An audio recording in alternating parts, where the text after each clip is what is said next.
Okay. Hello, everyone. A very warm welcome to our Imperial College Undergraduate Summer School Information webinar. I'm Betty Yu, Director of Professional Development and Summer Programs at Imperial's Institute of Extended Learning. We're delighted to have you with us today. So please note that this webinar is being recorded and the recording will be made available to all registrants after the session. So if you miss anything or would like to revisit any part of the webinar, you'll be able to do so at your convenience. And whether you're joining us from UK or abroad, we hope the session will give you a clear insight into what makes our summer school such a unique and valuable opportunity for undergraduate students. So for those who don't know Imperial, we are a world-leading university specializing in science, technology, engineering, medicine, and business, often referred to as STEM-B.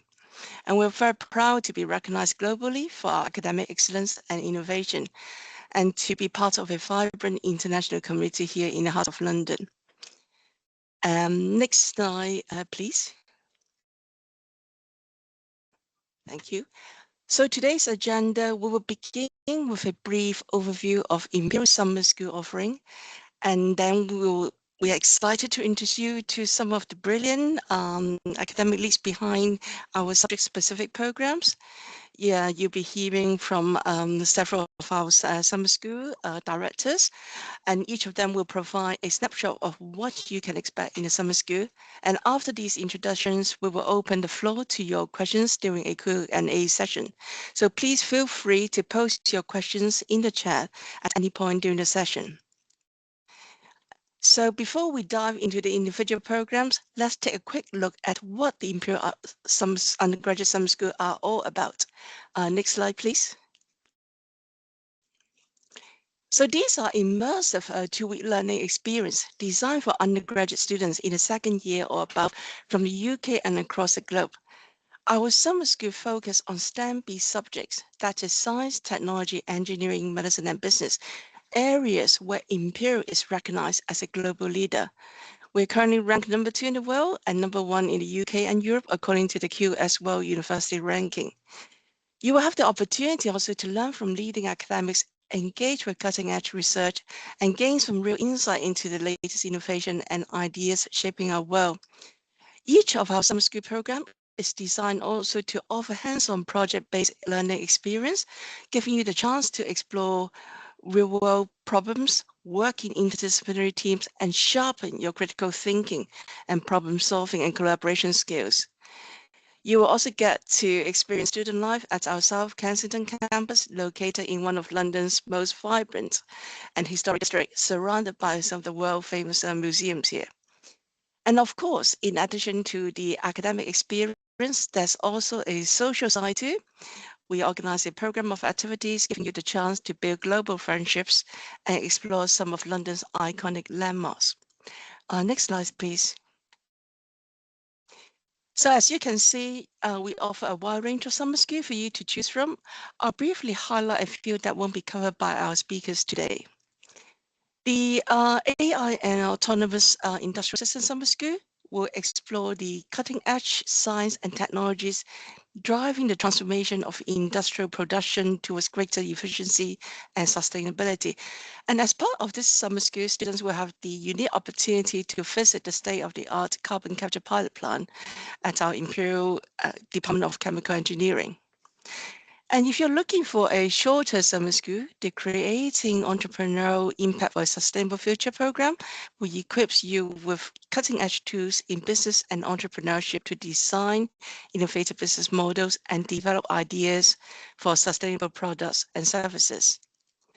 The Design Engineering for Innovation Summer School offers a unique opportunity to explore creativity, innovation, and design through a dynamic blend of inspiring lectures and hands-on workshop.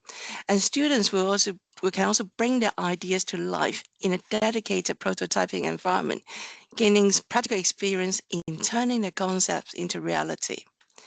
And for those who are interested in data science, the Data Science and AI Summer School offers an opportunity to explore the field and includes a visit to the state-of-the-art 360 Data Observatory at the Imperial Data Science Institute, which is one of the college's 7 global institutes. And whether you have a business idea or looking to join someone else, the Startup Launchpad Summer School offers a great opportunity to find team members and test your concept in the real world. And this intensive hands-on program is designed to help students turn ideas into validated startup opportunities. And for students who are considering a career in strategy or management consultancy, the Strategy and Consulting Summer School will introduce you to key concepts by experienced consultants and develop an understanding of the consultants industry and corporate roles in strategy teams. And students who enrolled in any of the July Summer School will also have the opportunity to extend their experience by joining the Research Skills Accelerator. This is a 5-day program designed to help you develop essential research skills, enabling you to successfully start a research project and navigate the research environment. So no matter your interest or background, we are confident that's a program that will challenge and inspire you for this summer. So now that you have had an overview of the incredible opportunities our summer school can offer, I'm delighted to introduce you to the summer school directors behind some of these programs. Each of these speakers will bring a wealth of expertise and insight, and they're here to give you a flavor of what you can expect from the summer school. So let's begin with Dr. Susan McCaughey, who will introduce the Design for Global Challenge Summer School. And this program is ideal for students interested in creative problem solving, social impact, and design-led innovation, all the skills that are sought after across industry. And without further ado, I'm going to hand over to Dr. Susan McCaughey. Over to you, Susan. Thanks so much, Betty. I really appreciate it.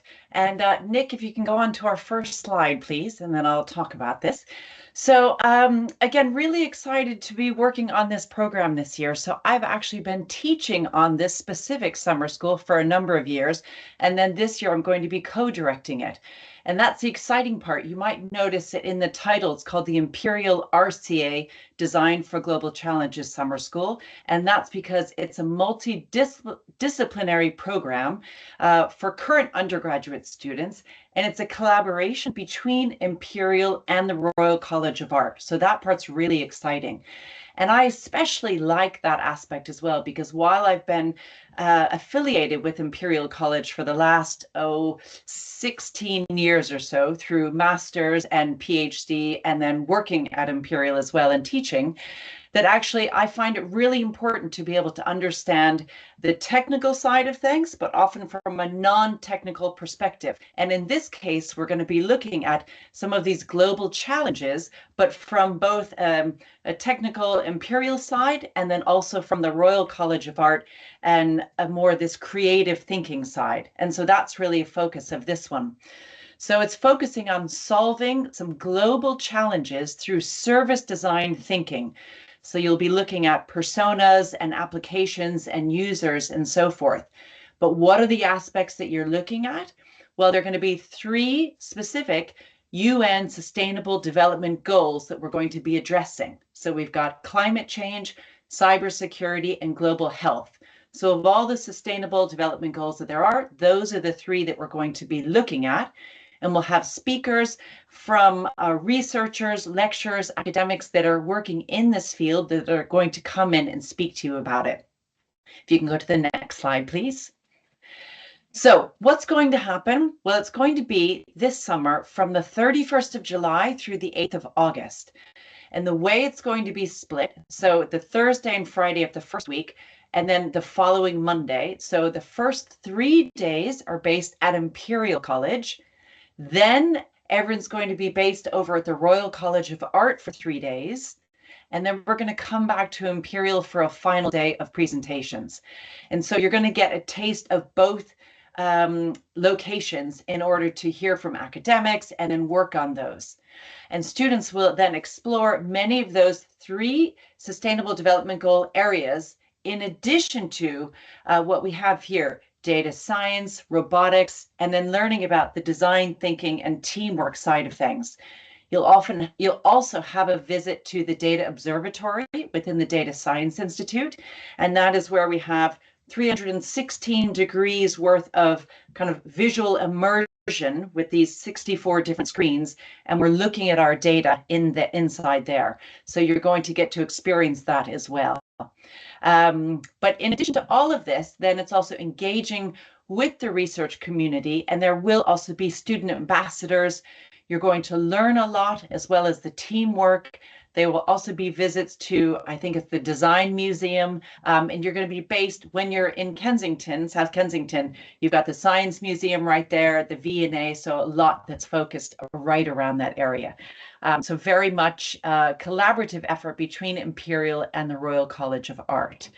Trying to think if I've forgotten anything else at this point, but I'm sure that more questions will come up. I guess I will add also, you're going to be working, you're going to be in the lectures to hear about the topics in the full group, but then you'll be in specific groups where you choose one of these sustainable development goals, and then you're thinking about an issue that you'd like to address related to that. And then when you go over to the Royal College of Art, using service design thinking to come up with the personas and the applications and prototypes, and your group will be pitching your idea, and the best of these will end up winning a prize. So I think I'll leave it at that for now, and Betty, I'll hand it back to you. Thank you very much, Susan. That was really exciting. I think we will jump onto the next slide. Okay, so for students who are keen to make a meaningful difference in tackling global health and environmental challenges, I'm really pleased to have Dr. Jack Goldney with us today, and he will introduce the Sustainable Business for Planetary Health Summer School. Over to you, Jack. Thanks, Bessie. Brilliant. Thanks. Thanks, Nick. So yeah, hi everybody. I'm Jack. I am the director of the Sustainable Business for Planetary Health Summer School. So the tagline is "Business as usual is damaging the planet and our health," and we're going to change that this summer. We've developed this amazing, and this is going to be the inaugural year of it, program. It's a 2-week course here at Imperial College London, as you can see behind me, in the heart of South Kensington, and it's designed for students who want to be part of the solution to climate and health challenges. We're going to be bringing together hopefully an international cohort of students to explore the connections between environmental sustainability, public health, and also link it to business. So we want to develop skills to make a real impact. So it's divided into 2 weeks. The first week is going to be focusing on climate, health, and systems thinking. So we are sort of laying the foundations here. So we're understanding the problems and how we can address this. We're going to break the ice with something called a climate fresque workshop, which is this really exciting dynamic session where teams, all the cohort, we broke it up into individual teams, and we'll sort of figure out different aspects of the climate crisis and connect the dots between environmental pressures and health. From there, we then dive into the sort of various different sort of economic frameworks and understand how climate change affects public health and how policy and markets can respond to that. We introduce the concept of planetary health, what it exactly is, and also what the concept of the circular economy is. We'll then start to move towards things like food systems and understanding how our diet and what we eat and what we produce to eat impacts the climate and impacts the world, and we look at inequalities and sustainability. And so this week is about really laying the foundations. And in the mornings you'll be having lectures, and then in the afternoons you'll be then working in groups on what we call sort of real world consultancy projects. So basically applying what you've learned to a challenge faced by an organization in the space of the school. So for the intersection of business, sustainability, and health. So that we'll be sort of developing and building on what you've learned in teams and taking on this consultancy project, and that will then be presented at the end of the school, at the end of the second week, and then you'll be assessed and then awarded prizes based on the best project. So then next slide, please, Nick. Great, thanks. So week 2 is then turning what we've learned from the foundations into actions. We're looking at solutions and innovation and how we can achieve change. So we're going to start looking at different types of policy levers that we might have available to us, be those sort of fiscal policies or different types of market levers that build on behavioral science and marketing techniques to understand how we can shift consumer behavior. So a great example is how we can change the marketing of unhealthy products so that we can encourage people to consume more healthily, and that will in turn have an impact on the environment and our diet as well. So then we're going to look from that, build into sustainable healthcare systems. So looking at how behavior can impact sustainability, and also how we can change our environmental footprint. Then we're going to start sort of looking at innovation and policy impact. So thinking about how all of this sort of builds together and how we can use these different types of interventions to influence policy, and then give you some practical tools to design, test, and scale interventions that would work across these three sectors of business, health, and the environment. So really, this program is designed for students that really want to become really well equipped to be ahead of the curve in understanding the links between health, climate, and business, and sort of shaping the future for a more healthy society. I think I'll leave it there. Thank you very much, Jack. So as I'm sure a lot of you would know that climate change continues to shape every sector of the global economy. So our Sustainable Future Global Climate Summer School is designed to help you build that interdisciplinary knowledge and collaborative mindset needed for future climate leadership roles. And I'm really pleased to welcome Anne Houston, who will introduce the summer school. Hi everyone, really excited to be here to talk about this new summer school. I'm also Dr. Shuang Zhang is the other co-director, who is a professor in economics as well as a research fellow in climate change and environment at the Centre for Economic Policy Research. And I'm the director of training at the Grantham Institute, and the Grantham Institute is our climate change and environment hub at Imperial.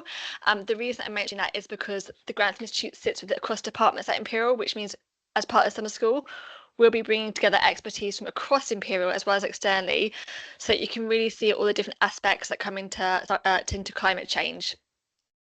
So the first week, very similar to what has just been mentioned in the other summer school, is that we'll be delving into the science of climate change. So you'll hear from professors within physics about all the scientific elements to show you that climate change is happening, as well as the human impact. We'll also be doing climate first workshops, so you'll really get to know everyone else in your cohort and start discussing your ideas. And it's a really great way to consider all aspects of climate change. We will also be exploring the various drivers for climate impacts and how climate change is having more impacts in the world. We will consider the policies and solutions for mitigation. So that is avoiding or reducing greenhouse gases, as well as adaptations to how we can adapt to climate change in the future. And then, as mentioned, there's a lot of interlinkage between climate change and other aspects. You'll be considering that in the first week. This is all to give you a base level of different issues to think about going forward. You'll be starting your group project, and that will be based on creating your own solution to the climate change challenge. As part of this, you'll also meet some exciting startups working in the area to address climate challenges through what we call Undaunted, which is our climate innovation program, and that has been called the Greenhouse Accelerator program. So startups that are really there to tackle climate innovation, climate challenges through innovation. So as part of this programme, you'll be meeting lots of experts from across Imperial. In the first week, that includes people from, we mentioned physics, but from School of Public Health, for the Centre for Environmental Policy, and different engineering departments as well. As part of this, I should go on to the next slide and I'll talk about that then. Sorry. So in the second week, you're really building up on this knowledge that you've gained in your first week to think more about opportunities for implementing what you've learned. So we'll think about the opportunities and challenges of businesses, the risk and economic gain that can happen through the transition to a future economy. We'll think about policy and governance and how that shapes climate action in different areas of the world. So we're considering this from a global perspective, not just any specific region. We'll also look at the different engineering approaches, specifically from systems perspective. So thinking not about just one solution, but how do you consider the life cycle of a product, or how do you consider a process systems approach? And importantly, you'll also be working with our comms team at the Grantham about how to talk about these complex issues with different audiences, how to deal with all the different information that comes in. So we're doing this because there's a quote from Department of Education which talks about that green jobs will not be niche in the future. As sustainability and climate change will touch every career, and it's really important for everyone to understand what's going on and how we can tackle it. So we expect this not to only help your future career, but also how you can implement what you learn in these 2 weeks in your degree, as well as become a climate aware citizen of the future and support others in making changes. That's it from me for now, but any questions, please send them through. Thank you so much, Anne. So finally, security and resilience are now critical priorities across a wide range of sectors that include government, industry, healthcare, energy, and technology. And gaining early exposure to this fast-growing interdisciplinary field which can bring together risk management, public policy, cybersecurity, climate resilience, and more, will give you a valuable competitive edge in today's job market. I will now hand over to Dr. Bill Proud, who will introduce the Security and Resilience Summer School. Over to you, Bill. Hello, and thank you for the introduction, Betty. So my name is Bill Proud, and we in the security and resilience area, we define security as stopping bad things happening, and resilience as how you can recover more efficiently and in a timely fashion with minimal disruption and damage from whatever's occurred to you. Now, what can happen to you? Please, people, do not get paranoid. But what we can say is that there are three main causes: the natural environment, flooding, heat waves, climate change. These can affect supply chains. These can affect sustainability. Accidental. These things happen. We have insurance, but accidental on a larger scale. So you can have inadvertently a fire in a building. This will cause disruption. This may damage your data sets. This may damage your customers' credibility, etc. So worry about that. And then actually deliberate. Some people think security and resilience will be focused on things like political terrorism. However, that's not the case. Criminal activity, coercion, phishing, data theft, intellectual property theft, and just theft. These are all aspects of it. In a modern, complex world, we are looking at maybe four perspectives: people and how people behave, infrastructure and transport, as humanity is increasingly living in large cities. We hope to welcome you to London, one of, I would claim, two world cities, the other being New York, but we'll welcome you to London. Infrastructure and transport in our urban environment is clear, and many of you good people will want to use your Wi-Fi system, your mobile phone. You'll want to check your email. You'll want to update your friends. You'll want to post fantastic images of you enjoying yourself. Great. You want to do that, and you want to do it dynamically. There are physical threats out there: chemical, biological, radiological, nuclear, and explosive. And at the bottom here, we have a very blunt graph, and this shows mass casualty incidents and incidents. This is taken from the Global Terrorism Database. That includes civilian as well as military casualties. There is a big peak in 2017. That is due to a group called ISIS, who were operating in the Middle East. However, what we see here is a generally growing trend in the number of incidents, and you can see armed assault, assassination. Look, we're not just there for the good things in life, okay? Hostage taking. So you can get very paranoid. However, many organizations, many societies, many communities will need people who can lead in terms of thinking about cyber and cyber physical systems, thinking about physical threats and sensors and networks, thinking about the positive use of those networks to improve people's lives, improve business opportunities, and how will people behave in this system. So we'll swap to the next slide. And here we have a classical reference, because we may be a STEM-B university, but we understand about history and also society, where they're going. So here we have a picture from the late 18th century. There's a lot of art galleries in London, lots of museums. Spend some time visiting them. Here we have Odysseus, the most clever and cunning of all the Greek leaders who went to besiege Troy. And he's trying to go home. transport and infrastructure on a boat. And here he is caught between Scylla and Charybdis. One is a whirlpool which will swallow his boat, and the other is a monster which is eating his colleagues and mariners. So within the area of security and resilience, you will find yourself in a multi-variant world. We want technology that deals with humanity. We want human solutions to be assisted by the technology, not stumped by it, not crushed by it. You'll need to have things which are ethical. They'll need to be secure. Could we use blockchain for everything? Well, that involves a lot of data mining, and there's a significant environmental cost to blockchain. You have to be timely, you have to be resilient, it has to be renewable, future-proof, retrofitted. So there are so many parameters that you can become very overwhelmed and very confused by them. So through taking aspects of this course, we will use vignettes, discussion, practitioners will come in, share their experience. The academics and the researchers will share their experience with you as well in order to help you go through this very dynamic and challenging environment. Sincerely, security and resilience, data security, that is an increasing part of human activity. If you'd asked me 20 years ago, would I be doing this now? My answer would be no. And am I glad I do it? Absolutely. And with that sales pitch, I'd like to hand back to our wonderful team. Thank you. Thank you, Bill. Big thank you also to all our speakers for the overview. Fascinating summer school, really interesting. So as you've seen, each of our summer school offers a unique opportunity to dive deep into pressing global challenges and gain some practical skills and connect with experts in the field.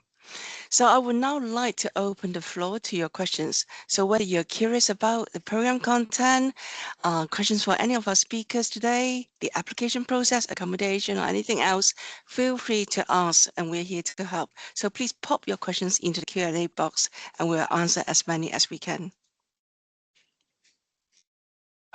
So we do have one general post about how they can apply for summer schools. Ulrika's just answered to us. So to apply, just visit our UG Summer School website, which is in our Q&A section there. But there's also a QR code at the end, which you can scan on the final slide that will take you straight to our summer school website, and then you can apply to it directly from there. One question I did have also for our panelists, just going around one by one. Just firstly, in your own words, why do you think someone personally should apply to your summer school? And we'll start off with Susan, I think, since you spoke first. Yeah, thanks, Nick. In my own words, I'd say that it's someone that considers their interest multidisciplinary, and that they're interested in exploring these sustainable development goals, but through the service design thinking side. So it's much more a creative aspect in prototyping towards solutions for global challenges. Brilliant. Anne? Thank you. Yeah, I would say, I mean, as across all summer schools, that climate change is a really pressing issue, and we all have a role to play, and the knowledge that we shared will be important for everyone's future. And similar to what Susan said, we're looking for those that are interested in working across disciplines, thinking about things from different perspectives and gaining a breadth of understanding. So I think it'll be a really interesting week, not just in the teaching, but also getting to know the other students on the course. Brilliant. Bill? Okay, so finance, innovation, public health, transport, personal security, data security. If you see yourself working in any of these areas, then you will find the security of your data, the security of your company's ideas, the security of your organization's innovation.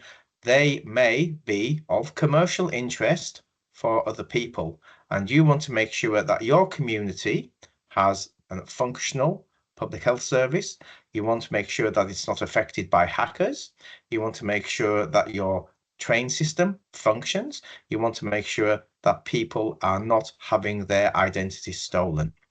This affects a huge range of human activity, and it has to be linked to other concerns. We've mentioned climate a lot. That is a really big thing. We've mentioned finance. That is a really big thing. So all of these aspects are key.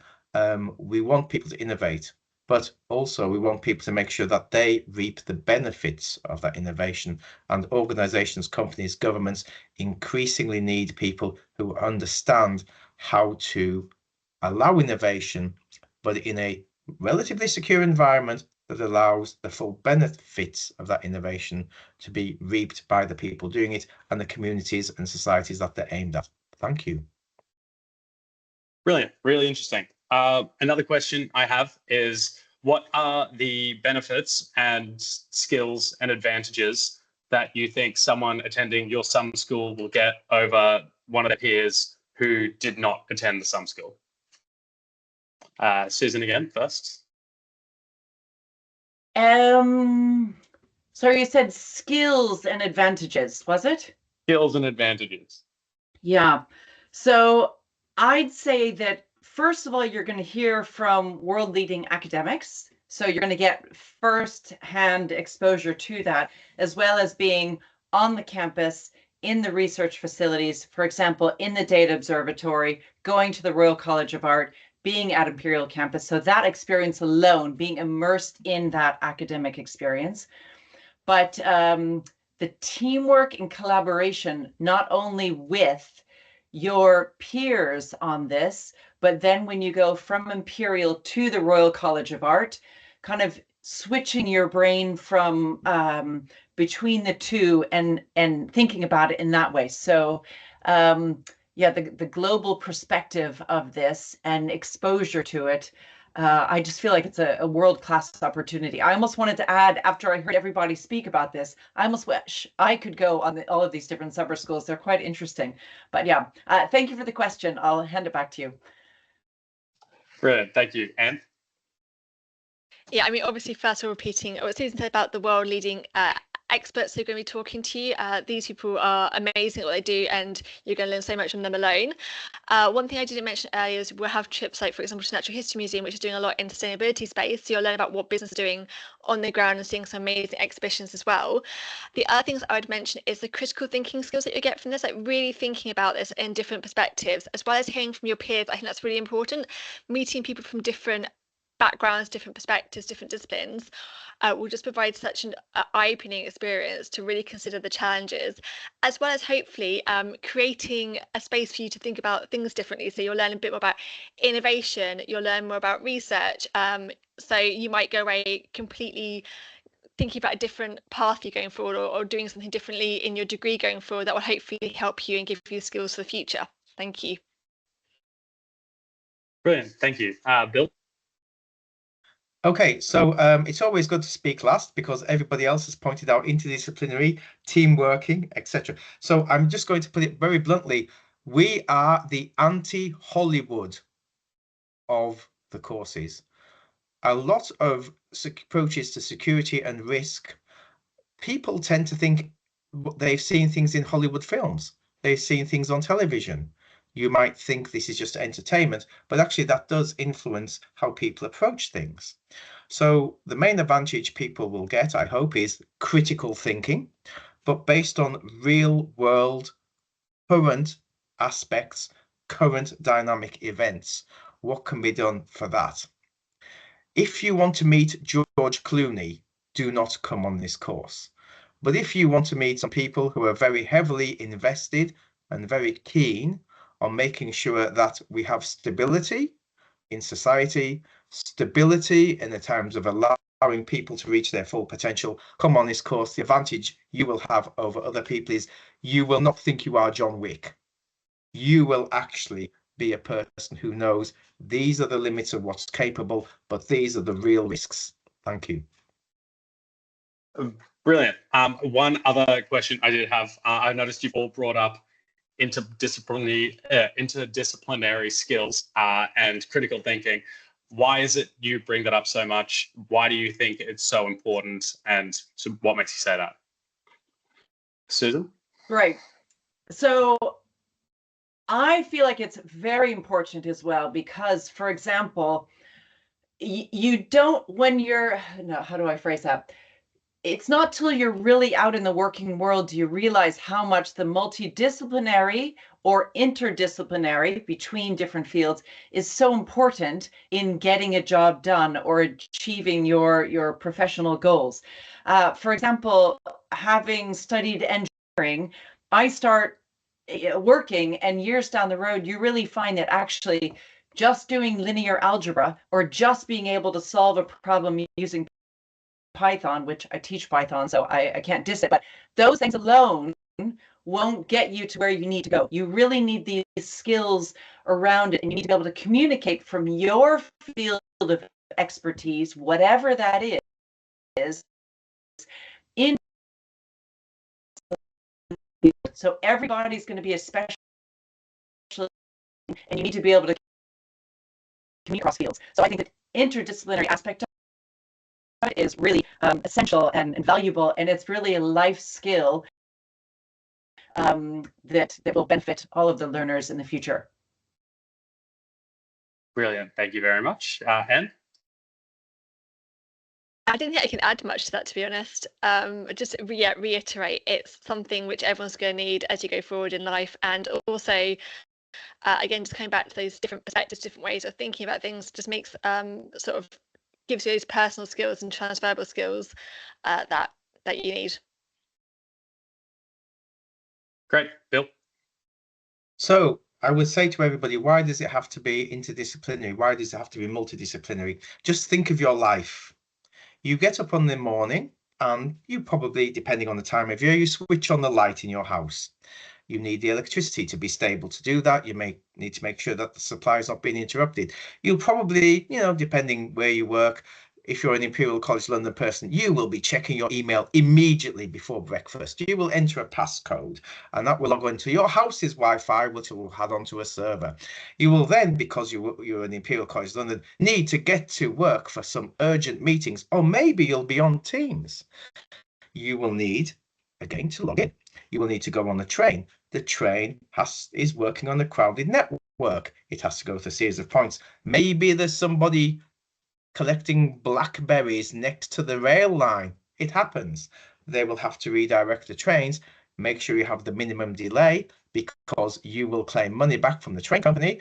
You will then get on London Underground. You will then find that your Wi-Fi connection is not so great on London Underground. Then you will get to your office and then you'll have to log on to Teams and then you'll have to have something to eat and then you'll use your credit card or your debit card to buy the food because we don't take cash. And then you will repeat this and then you will go home and hopefully at the end of the day, because all Imperial College London academics stay up till well past midnight doing their earnest academic research, you'll go to sleep for a few hours and then you'll wake up and you will repeat. Now, am I a little bit humorous? Hopefully I'm a little bit humorous. But the main thing is that think of all the systems you interact with during a day. Think of all the technology that modern life relies on. Think of the interconnectivity that we are demanding of this. When I was a child, a phone was in a box at the end of the road and you put money in it. And when you called somebody, they had to be next to the phone that you were calling.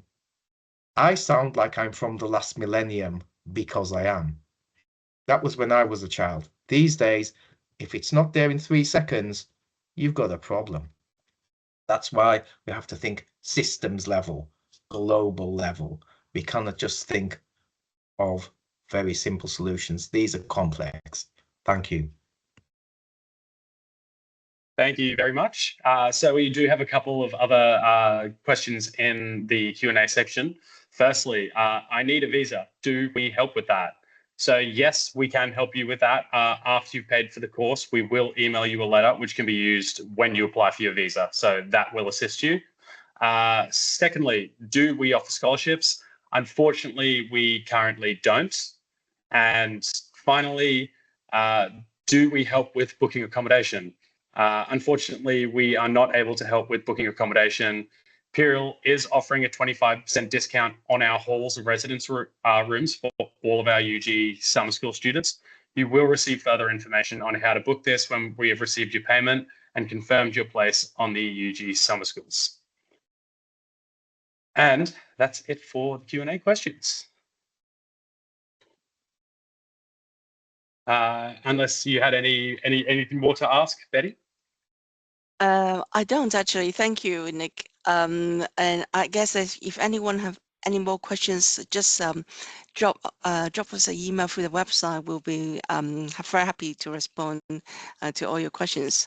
So so I just want to kind of wrap it up by saying that whether you're actually looking to enrich your academic journey or want to kind of explore future career paths or experience our Imperial world-class learning environment, our undergraduate summer school is a fantastic opportunity for you to take the next steps.